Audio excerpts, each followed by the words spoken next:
जब हम किसी मेडिकल डायग्नोसिस के बारे में बात करते हैं ना, तो अक्सर एक तरह की सटीकता की उम्मीद होती है, मतलब एक परफेक्शन की। हाँ बिल्कुल, एक इंजीनियरिंग की तरह। हाँ, जैसे अगर किसी की हड्डी टूट जाती है तो एक्सरे में वो टूटी हुई सफेद रेखा एकदम साफ दिखाई देती है। सही बात है। डॉक्टर बस उसकी तरफ इशारा करके कह देता है कि देखिए फ्रैक्चर यहाँ है, मतलब कोई शक नहीं होता, कोई बहस नहीं होती। एकदम सही कहा आपने। वो एक बहुत ही बाइनरी स्थिति होती है, मतलब या तो हड्डी टूटी है या नहीं टूटी है, एकदम ब्लैक एंड व्हाइट। एग्जैक्टली और ये जो स्पष्टता है ना, ये हमें बहुत सुकून देती है। हम सभी को चीजें दिखाई देना और उन्हें अलग अलग खांचों में बांटना पसंद है। ये इंसानी फितरत है। लेकिन जब हम आनुवंशिकी मतलब जेनेटिक्स की दुनिया में कदम रखते हैं तो अचानक वो एक्सरे मशीन जैसे काम करना बंद कर देती है। बिल्कुल।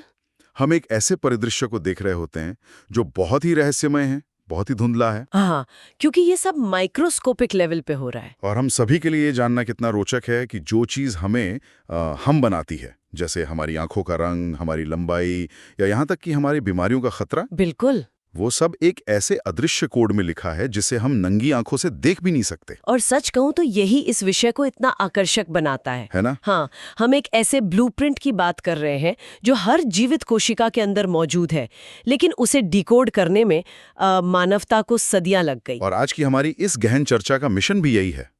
आज हम जीवन की उस इंस्ट्रक्शन मैनुअल या कह लीजिए निर्देश पुस्तिका को डिकोड करने वाले हैं जिसने धरती पर जीवन को आकार दिया है। ये एक बहुत ही रोमांचक सफर होने वाला है। बिल्कुल। हम मटर के पौधों के साधारण प्रयोगों से लेकर क्रिस्पर जैसी मॉडर्न जीन एडिटिंग और बायो टेररिज्म के खतरों तक का सफर तय करेंगे। उफ़ो, मटर से लेके बायो टेररिज्म तक काफी बड़ा जंप है। हाँ, और इस पूरी कहानी को गहराई से समझने के लिए हमारे पास आज कुछ बहुत ही शानदार स्रोत हैं।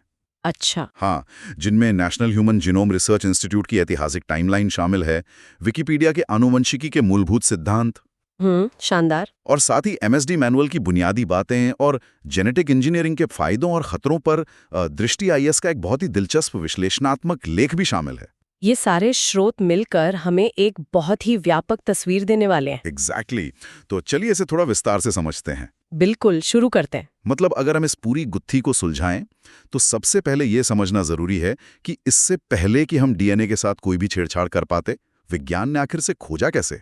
ये बहुत अहम सवाल है। क्योंकि जहां तक मुझे याद है 1859 में चार्ल्स डार्विन ने विकासवाद का सिद्धांत तो दे दिया था, लेकिन उनके पास भी पूरी तस्वीर नहीं थी, है ना? एकदम सही कहा। डार्विन का प्राकृतिक चयन या नेचुरल सिलेक्शन का सिद्धांत इस पूरी कहानी में एक बहुत बड़ा मील का पत्थर था। हाँ, ऑब्वियसली। उन्होंने ये तो बता दिया कि जो जीव अपने पर्यावरण के अनुकूल होते हैं वे जीवित रहते हैं और अपने गुण अगली पीढ़ी तक पहुंचाते हैं। Right, survival of the fittest. हाँ, लेकिन डार्विन के सामने एक बहुत बड़ी बौद्धिक चुनौती थी। वो क्या? उन्हें ये बिल्कुल नहीं पता था कि ये गुण एक पीढ़ी से दूसरी पीढ़ी में ट्रांसफर कैसे होते हैं। ओह, अच्छा। मतलब इसका मैकेनिज्म क्या है, ये उस समय के विज्ञान का सबसे बड़ा मिसिंग पजल पीस था। और यहीं पर शायद वो मशहूर कहानी आती है ना, वो ग्रेगर मेंडल और उनके मटर के पौधों वाली। एग्जैक्टली, 1865 की बात है ये। मुझे हमेशा से ये बात बहुत दिलचस्प लगती है कि जिस सवाल का जवाब डार्विन जैसे महान वैज्ञानिक पूरी दुनिया घूमकर भी नहीं ढूंढ पाए, उसका जवाब एक ऑस्ट्रियन पादरी ने अपने मच के बगीचे में मटर उगाकर ढूंढ लिया। यह विज्ञान की विडंबना है और खूबसूरती भी। लेकिन मेंडेल ने जो किया वो सिर्फ बागवानी नहीं थी। अच्छा। हाँ, वो बहुत ही सटीक और जटिल गणितीय प्रयोग था। ओके। उन्होंने देखा कि जब वो हरे मटर और पीले मटर के पौधों को क्रॉस कराते हैं तो अगली पीढ़ी में रंग आपस में मिक्स नहीं होते। और यहीं पर मैं एक एनालॉजी देना चाहूंगा क्योंकि ये कॉन्सेप्ट समझना बहुत जरूरी है हमारे स्रोतों के हिसाब से। हाँ बिल्कुल, बताइए। मेंडल से पहले उस दौर की ज्यादातर वैज्ञानिकों को लगता था कि माता पिता के गुण बच्चों में पेंट के दो रंगों की तरह घुल मिल जाते हैं। ब्लेंडिंग थ्योरी कहते थे। हाँ, जैसे लाल और सफेद पेंट को मिला दें तो वो हमेशा के लिए गुलाबी बन जाता है। सही बात है। लेकिन मेंडल ने साबित किया कि ऐसा बिल्कुल नहीं है। आनुवंशिकता पेंट के घुलने जैसी नहीं है, ये अलग अलग रंग के मार्बल्स या कंचों की तरह है। ये बहुत ही अच्छी एनालॉजी है। मतलब अगर आप लाल और सफेद मार्बल्स को एक थैली में मिला भी दें तो वे अपना अलग वजूद बनाए रखते हैं, वे आपस में पिघलकर गुलाबी मार्बल नहीं बन जाते। एग्जैक्टली।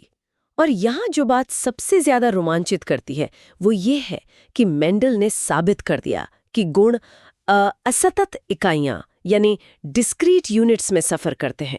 डिस्क्रीट यूनिट्स मतलब वो अलग अलग हिस्से हैं? हाँ, लेकिन विडंबना देखिए कि उस समय किसी ने मेंडल के काम पर ध्यान ही नहीं दिया। सच में? हाँ, विज्ञान जगत को उनकी अहमियत समझने में दशकों लग गए। बाद में 20वीं सदी की शुरुआत में यानी 1909 में विल्हेम जोहानसन नाम के वैज्ञानिक आए। ओके। और उन्होंने इन इकाइयों को पहली बार जीन का नाम दिया। ओ, तो जीन शब्द वहां से आया। बिल्कुल। और उन्होंने ही विज्ञान को दो बहुत ही जरूरी शब्द दिए, जीनोटाइप और फीनोटाइप। अच्छा, इसे थोड़ा आसान भाषा में समझते हैं। जीनोटाइप मतलब जो अंदर का छिपा हुआ कोड है, और फीनोटाइप मतलब जो हमें बाहर से दिखता है, जैसे आंखों का रंग या बालों का टेक्सचर। एकदम सटीक, यही अंतर है दोनों में। लेकिन इसके बाद भी एक समस्या रही होगी ना? हाँ, बिल्कुल थी। मेंडल के जीन और जोहानसन के शब्द, ये सब बहुत अमूर्त थे। मतलब थ्योरी में थे, प्रैक्टिकल नहीं। हाँ, जैसे हवा में तैरते हुए विचार। किसी ने एक जीन को सच में देखा नहीं था तब तक। तो ये बदला कैसे? 1911 में थॉमस हंट मॉर्गन ने उन्होंने फ्रूट फ्लाई यानी ड्रोसोफिला पर काम करते हुए इन जीन्स को एक भौतिक पता दे दिया, एक physical address. Wow, fruit flies पर। हाँ, उन्होंने माइक्रोस्कोप के नीचे साबित कर दिया कि ये जीन कोशिकाओं के भीतर धागे जैसी संरचनाओं पर बैठे होते हैं, जिन्हें हम क्रोमोसोम या गुणसूत्र कहते हैं। ओके, तो अब हमारे पास एक लोकेशन है, हमें पता चल गया कि जीन नाम की कोई चीज होती है जो क्रोमोसोम पर रहती है। सही। लेकिन इसके बाद जो हुआ वो मेरे हिसाब से विज्ञान के इतिहास का सबसे बड़ा प्लॉट ट्विस्ट है। मैं समझ रही हूँ आप किस तरफ जा रहे हैं। क्योंकि जब वैज्ञानिकों ने ये खोजना शुरू किया कि ये जीन आखिर किस मटेरियल से बने हैं, तो वो पूरी तरह से गलत दिशा में जा रहे थे। हाँ, ये विज्ञान की दुनिया की एक बहुत बड़ी भ्रांति थी। दशकों तक टॉप के वैज्ञानिकों को लगता था कि जीन प्रोटीन से बने होते हैं। प्रोटीन मतलब डीएनए नहीं? हाँ, डीएनए नहीं। और अगर आप उनके नजरिए से सोचें तो ये लॉजिकल भी लगता था उस समय। लॉजिकल कैसे लगता था? देखिए, प्रोटीन 20 अलग अलग अमीनो एसिड से मिलकर बनते हैं। ओके। तो ये 20 अक्षरों की एक वर्णमाला की तरह है। इससे आप अनगिनत जटिल चीजें बना सकते हैं। हाँ, 20 अक्षर तो काफी होते हैं। दूसरी तरफ डीएनए नाम का एक और अणु था, जिसमें सिर्फ 4 ही कंपोनेंट होते हैं। सिर्फ 4? हाँ, तो वैज्ञानिकों ने सोचा कि जीवन का इतना जटिल ब्लूप्रिंट, मतलब इंसानी दिमाग से लेकर ब्लू व्हेल तक की संरचना, महज 4 अक्षरों वाले एक साधारण से डीएनए से कैसे बन सकती है। ये तो अजीब है। उन्हें लगा डीएनए तो बस क्रोमोसोम का स्ट्रक्चर बनाने वाला कोई बोरिंग सा स्टफ होगा, असली काम तो प्रोटीन ही कर रहा होगा। ये तो वही बात हो गई कि कोई कंप्यूटर के हार्डवेयर के डिब्बे को देखकर सोचे कि यही असली दिमाग है, और अंदर पड़ी छोटी सी सिलिकॉन चिप को पूरी तरह इग्नोर कर दे। बिल्कुल, बहुत ही सटीक तुलना है। और ये भ्रम तब टूटा जब 1944 में एवरी, मैक्लियोड और मैकार्टी के प्रयोग सामने आए। 1944 में? हाँ, उन्होंने बहुत ही एलिगेंट तरीके से साबित किया कि अगर आप कोशिका से सारा प्रोटीन निकाल भी दें, तब भी आनुवांशिक जानकारी ट्रांसफर होती है। अच्छा। लेकिन अगर आप डीएनए को नष्ट कर दें, तो जानकारी ट्रांसफर होना तुरंत बंद हो जाती है। Oh wow. ये एक बहुत बड़ा शॉक था दुनिया के लिए कि जीन प्रोटीन नहीं बल्कि डीएनए से बने हैं। और इस शॉक के बाद रेस शुरू होती है उस डीएनए को डिकोड करने की, है ना? एग्जैक्टली। और फिर 1953 में जेम्स वॉटसन और फ्रांसिस क्रिक ने उस मशहूर डबल हेलिक्स यानी घुमावदार सीढ़ी वाले ढांचे की खोज की। हाँ, और उस घुमावदार सीढ़ी की जो हर एक स्टेप या सीढ़ी है, वो उन्हीं 4 अक्षरों से बनी है जिनकी हम बात कर रहे थे। एडेनिन, साइटोसिन, गुआनिन और थाइमीन। बिल्कुल, ACG और T। मुझे ये बात आज भी हैरान करती है। मतलब क्या सच में धरती की पूरी जैविक विविधता, एक इंसान, एक पेड़, एक मशरूम और एक छोटा सा बैक्टीरिया, सब कुछ सिर्फ इन 4 अक्षरों के हेरफेर से बना है? सुनने में अविश्वसनीय लगता है ना? हाँ, ये तो कुछ ऐसा है जैसे सिर्फ 4 अक्षरों का इस्तेमाल करके दुनिया की हर भाषा की पूरी लाइब्रेरी लिख दी गई हो। ये लिटरली दिमाग घुमा देने वाला है। और अगर हम इसे व्यापक संदर्भ में देखें तो यहीं पर MSD मैनुअल की जीनोम की परिभाषा बहुत प्रासंगिक हो जाती है। जीनोम की परिभाषा? हाँ, जीनोम सिर्फ कुछ जीन्स का समूह नहीं है, ये एक जीव में पाए जाने वाले डीएनए निर्देशों का पूरा सेट है। ओके, पूरा सेट। मनुष्यों में इस जीनोम में 23 जोड़ी क्रोमोसोम होते हैं जो कोशिका के केंद्रक में सुरक्षित रहते हैं, और थोड़ा सा डीएनए माइटोकॉन्ड्रिया में भी होता है। और यहाँ सबसे अहम बात ये नहीं है कि आपके पास ACGOT है, अहम बात है उनका अनुक्रम, मतलब उनका सीक्वेंस मतलब वो किस ऑर्डर में लगे हैं। एकदम सही। जिस तरह अंग्रेजी के 26 अक्षरों को अलग अलग क्रम में रखकर शेक्सपियर का नाटक भी लिखा जा सकता है और कोई साधारण सा रेस्टोरेंट का मेन्यू कार्ड भी। सही बात है। वैसे ही इन 4 अक्षरों का क्रम तय करता है कि एक कोशिका इंसान की बनेगी या फिर केले की। और इस पूरी 3.2 बिलियन अक्षरों वाली किताब को पढ़ने की जो महत्वाकांक्षी कोशिश थी, वही ह्यूमन जीनोम प्रोजेक्ट था ना? बिल्कुल सही। 1990 से लेकर 2000 के दशक की शुरुआत तक चला ये प्रोजेक्ट विज्ञान के इतिहास का अपोलो मून मिशन माना जाता है। ओह वाह। और ये सिर्फ इसलिए संभव हो पाया क्योंकि 1975 में फ्रेडरिक सेंगर ने डीएनए सीक्वेंसिंग की एक विधि विकसित कर ली थी। अच्छा, उस तकनीक ने मदद की? हाँ, उस तकनीक ने वैज्ञानिकों को उन अक्षरों को एक एक करके पढ़ने की ताकत दे दी। 3.2 बिलियन अक्षर। अगर हम इसे किताबों में छापने लगे तो शायद पूरी बिल्डिंग भर जाए किताबों से। आराम से भर जाएगी। लेकिन एक मिनट रुकिए, किताब पढ़ना एक बात है, हम जान गए कि कोड क्या है।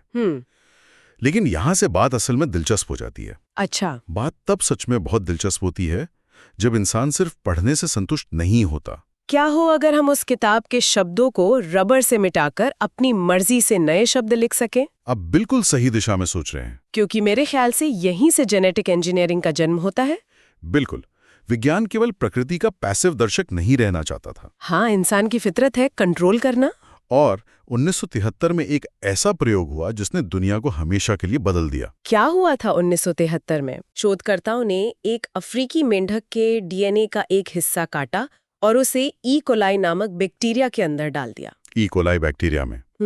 और नतीजा क्या रहा? नतीजा ये रहा कि उस बैक्टीरिया ने मेंढक का प्रोटीन बनाना शुरू कर दिया। थोड़ा रुकिए, ये कैसे संभव है? मतलब एक मेंढक एक बहुत ही जटिल जीव है और ई कोलाई एक सिंगल सेल बैक्टीरिया है। सही बात है। तो बैक्टीरिया के सिस्टम ने उस बाहरी डीएनए को रिजेक्ट क्यों नहीं किया? उसने उसे पढ़ा कैसे? और यही तो डीएनए की खूबसूरती है।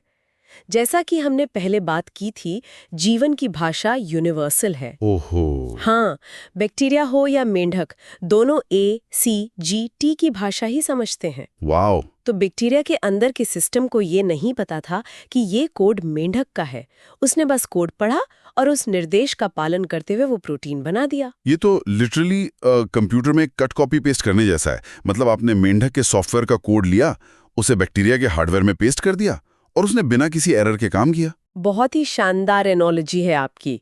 और हमारे स्रोतों में इसे रिकॉम्बिनेंट डीएनए तकनीक कहा गया है। रिकॉम्बिनेंट डीएनए, ये कट कॉपी पेस्ट काम कैसे करता है असल में? इसके लिए वैज्ञानिकों ने प्रकृति से ही 2 आणविक औजार उधार लिए हैं, मॉलिक्यूलर टूल्स। ओके, कौन से टूल्स? पहला है एंडोन्यूक्लिज एंजाइम। ये एक आणविक कैंची की तरह है। कैंची? हाँ, ये डीएनए के एक लंबे धागे में एक विशिष्ट ACGT पैटर्न को ढूंढता है और ठीक उसी जगह से कट लगाता है। ओके, और फिर दूसरा औजार उसे वापस जोड़ता होगा? एकदम सही पकड़े हैं। दूसरा एंजाइम है लाइगेज, जो आणविक गोंद की तरह काम करता है। Molecular glue? हाँ, ये उस कटे हुए हिस्से में नए डीएनए को चिपका देता है। और आपको पता है, इसी तकनीक से 1982 में पहली बार बैक्टीरिया का उपयोग करके मानव इंसुलिन बनाया गया था। 1982 में? हाँ, जेनेंटेक नाम की कंपनी ने 1976 में इसकी शुरुआत की थी। वाओ। तो उससे पहले डायबिटीज के मरीज क्या करते थे? उससे पहले मधुमेह के रोगियों को सुअरों या गायों के अग्न्याशय से निकाला गया इंसुलिन लेना पड़ता था। जानवरों से? हाँ, जिससे कई बार एलर्जी हो जाती थी और वो बहुत मुश्किल प्रक्रिया थी। लेकिन इस तकनीक ने बैक्टीरिया को ही एकदम शुद्ध इंसुलिन बनाने वाली फैक्ट्री में बदल दिया। ये तो मानवता के लिए सच में एक बहुत बड़ा वरदान साबित हुआ। बिल्कुल। इस तकनीक ने विज्ञान को प्रकृति को सिर्फ समझने की भूमिका से निकालकर उसे डिजाइन करने की ताकत दे दी। लेकिन यहीं पर मुझे थोड़ा डर भी लगता है। जब आपके पास जीवन के ब्लूप्रिंट को डिजाइन करने की इतनी बड़ी ताकत आ जाए तो सवाल उठना लाजमी है कि हम इसका इस्तेमाल कैसे कर रहे हैं। एकदम सही सवाल है। और इसके खतरे क्या हैं। और यहीं पर हम अपने एक और स्रोत दृष्टि IAS के विश्लेषणात्मक लेख पर आते हैं। इसमें जेनेटिक इंजीनियरिंग के वादों और खतरों पर बहुत गहराई से चर्चा की गई है। हाँ, अगर हम पहले फायदों को देखें तो कृषि के क्षेत्र में आनुवंशिक रूप से संशोधित फसलें मतलब जीएम क्रॉप्स एक बड़ी उपलब्धि हैं। जैसे वो बीटी कॉटन। हाँ, बीटी कॉटन, जिसे इस तरह डिजाइन किया गया है कि वो खुद अपना कीटनाशक पैदा करता है और सूखे से भी लड़ सकता है। चिकित्सा में मलेरिया फैलाने वाले मच्छरों के जीन को इस तरह एडिट किया जा रहा है कि वे बीमारी ना फैला सकें। वाओ। और चिकित्सीय क्लोनिंग की मदद से तो भविष्य में लैब के अंदर प्रत्यारोपण के लिए इंसानी अंग उगाने पर भी काम हो रहा है। ये सब तो बिल्कुल किसी साइंस फिक्शन फिल्म जैसा लगता है। हाँ, लगता तो है। लेकिन हर तकनीक का एक डार्क साइड भी होता है। दृष्टि आईएएस के लेख में अपरिवर्तनीय परिवर्तन या इरिवर्सिबल चेंजेस जैसे भारी शब्दों का इस्तेमाल किया गया है। हाँ, ये चिंता का विषय है। इसका मतलब है कि अगर हमने प्रकृति के साथ छेड़छाड़ की, मान लीजिए हमने कोई नया जीएमओ बना दिया और वो प्राकृतिक वातावरण में जाकर कुछ अनपेक्षित स्वास्थ्य समस्याएं या एलर्जी पैदा करने लगा, तो हम उसे वापस अंडू नहीं कर सकते। एग्जैक्टली। इससे हमारी पूरी प्राकृतिक जैव विविधता खतरे में पड़ सकती है। बिल्कुल सही। लेकिन जो चीज मुझे सबसे ज्यादा डरावनी लगी वो है क्रिस्पर तकनीक और बायोटेररिज्म का जिक्र। हाँ, ये लेख का सबसे गंभीर हिस्सा है। और यहाँ आगे बढ़ने से पहले मैं एक बहुत ही जरूरी बात स्पष्ट करना चाहता हूँ। हाँ, बिल्कुल। हमारे स्रोत दृष्टि आईएएस के इस लेख में बायोटेररिज्म और राज्य या गैर राज्य अभिनेताओं जैसी भू राजनीतिक चिंताओं की गहराई से चर्चा की गई है। तो हम यहाँ स्पष्ट कर दें कि हमारा शो किसी भी राजनीतिक पक्ष या विचारधारा का समर्थन बिल्कुल नहीं कर रहा है। हम बस स्रोत सामग्री में दी गई चिंताओं की निष्पक्ष रूप से रिपोर्टिंग कर रहे हैं। बिल्कुल सही कहा। हम बस ये डिकोड कर रहे हैं कि एक्सपर्ट्स किन जोखिमों की बात कर रहे हैं जो इस तकनीक के स्केल को दर्शाते हैं। हाँ, तो मतलब ये क्रिस्पर इतना खतरनाक क्यों माना जा रहा है? हमने अभी एंडोन्यूक्लियस कैंची की बात की थी, तो क्रिस्पर उससे कैसे अलग है? देखिए, क्रिस्पर को आप जीन एडिटिंग का स्मार्टफोन मान सकते हैं। स्मार्टफोन कैसे? बहुत क्लंकी थी, लेकिन क्रिस्पर बहुत ही सटीक है, बेहद सस्ता है और इस्तेमाल में आसान है। ओके। इसमें Cas9 नाम का एक प्रोटीन होता है जो कैंची का काम करता है और एक गाइड आरएनए होता है जो जीपीएस की तरह काम करता है। जीपीएस? हाँ, आप बस उस जीपीएस में वो कोड फीड कर दीजिए जिसे आप काटना चाहते हैं और वो सीधे उस 3.2 बिलियन अक्षरों के जीनोम में जाकर सटीक उसी जगह कट लगा देगा। मतलब आपने जीन एडिटिंग को इतना आसान बना दिया कि कोई भी इसे कर सकता है। यही तो समस्या है। दृष्टि आईएएस का लेख यही तो चेतावनी दे रहा है कि हमने अनजाने में एक संभावित जैविक हथियार का लोकतंत्रीकरण कर दिया है। Democratisation of technology. हाँ, अगर ये इतना आसान है तो क्या कोई अनैतिक वैज्ञानिक या किसी गैराज में बैठा बायोहैकर चेचक जैसे किसी खत्म हो चुके घातक वायरस को इंटरनेट से कोड डाउनलोड करके दोबारा नहीं बना सकता? और यही विज्ञान का सबसे बड़ा डर है। टेक्नोलॉजी का लोकतंत्रीकरण हमेशा एक दोधारी तलवार होता है। बिल्कुल। जैसा कि हाल ही की वैश्विक घटनाओं ने मतलब कोविड महामारी ने हमें सिखाया है कि एक जैविक रोगजनक किसी परमाणु मिसाइल से कम विनाशकारी नहीं होता। सही बात है। ये पूरी दुनिया की अर्थव्यवस्थाओं को रातों रात रोक सकता है। जेनेटिक इंजीनियरिंग भविष्य की किसी भयंकर महामारी का कारण बन सकती है। ये तो बहुत डरावनी तस्वीर है। लेकिन हमें सिक्के का दूसरा पहलू भी देखना होगा। दूसरा पहलू? हाँ, यही वो तकनीक है जो हमें उस महामारी से बचाएगी भी। अच्छा, वो कैसे? क्रिस्पर और mRNA जैसी तकनीकों की वजह से ही हम किसी भी नए वायरस के खिलाफ हफ्तों के अंदर वैक्सीन डिजाइन कर सकते हैं, जिसमें पहले दशकों लग जाते थे। यानी जो चीज हमें मार सकती है वही हमारी सबसे बड़ी ढाल भी है। एग्जैक्टली। तो सवाल यह है कि इस जेनेटिक पेंडोरा बॉक्स से निपटने का रास्ता क्या है? अब जब हमने बॉक्स खोल ही दिया है तो जाहिर है हम इसे वापस बंद तो नहीं कर सकते। नहीं, बॉक्स अब खुला ही रहेगा, लेकिन समाधान इस तकनीक से भागने में नहीं बल्कि इसे और बेहतर तरीके से मैनेज करने में है। और वो कैसे होगा?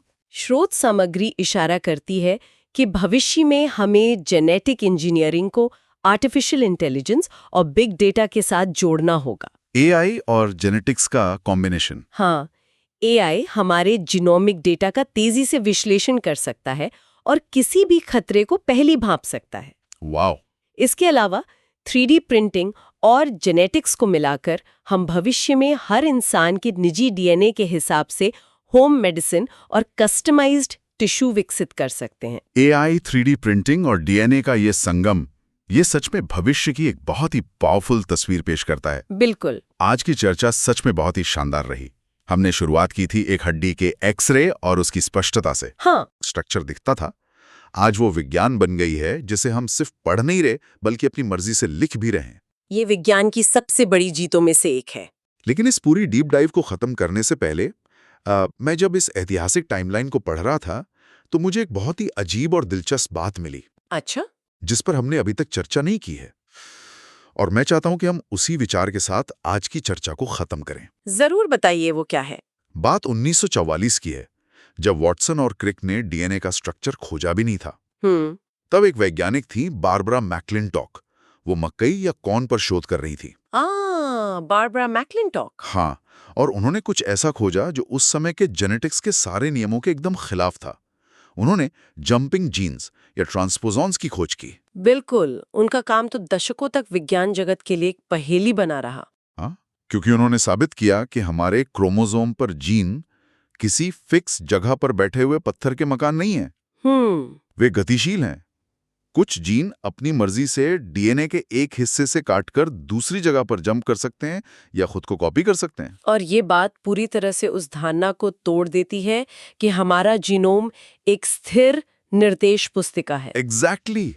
ये तो एक ऐसा सॉफ्टवेयर है जो खुद ब खुद अपनी कोडिंग बदल रहा है। और यहीं पे सोचने वाली बात आती है। क्या? हम अक्सर जेनेटिक इंजीनियरिंग की बहस में ये तर्क सुनते हैं कि इंसान प्रकृति के साथ छेड़छाड़ कर रहा है, डीएनए को एडिट करना अप्राकृतिक है, या ये भगवान बनने की कोशिश है। हाँ, ये डिबेट तो चलती रहती है। लेकिन अगर हम बारबरा मैक्लिंटॉक की खोज को देखें, अगर प्रकृति का अपना जीनोम इन जंपिंग जीन्स के जरिए लाखों सालों से खुद को काटता, जोड़ता और एडिट करता आ रहा है, तो क्या जेनेटिक इंजीनियरिंग सच में कुछ अप्राकृतिक है? या फिर हम इंसान, जो खुद प्रकृति का ही हिस्सा हैं, बस प्रकृति द्वारा खुद को एडिट करने का ही एक नया, ज्यादा विकसित और चेतन तरीका मात्र है? वाह, ये बहुत ही गहरा विचार है। शायद हम प्रकृति से अलग नहीं हैं, बल्कि हम ही वो तरीका है जिससे प्रकृति ने अपनी किताब में खुद बदलाव करना सीख लिया है। बिल्कुल। तो हम सभी के लिए ये एक सोचने का विषय है। जब अगली बार आप किसी बीमारी की कोई स्पष्ट एक्सरे रिपोर्ट देखें, तो याद रखिएगा कि जीवन का असली ब्लूप्रिंट उस ब्लैक एंड व्हाइट एक्सरे से कहीं ज्यादा गतिशील है, कहीं ज्यादा जादुई है और लगातार बदलने वाला है। और हम अभी भी उस ब्लूप्रिंट की भाषा को समझना और उसमें लिखना सीख ही रहे हैं। एकदम सही। आज के लिए बस इतना ही। इस चर्चा से जुड़ने के लिए बहुत बहुत धन्यवाद।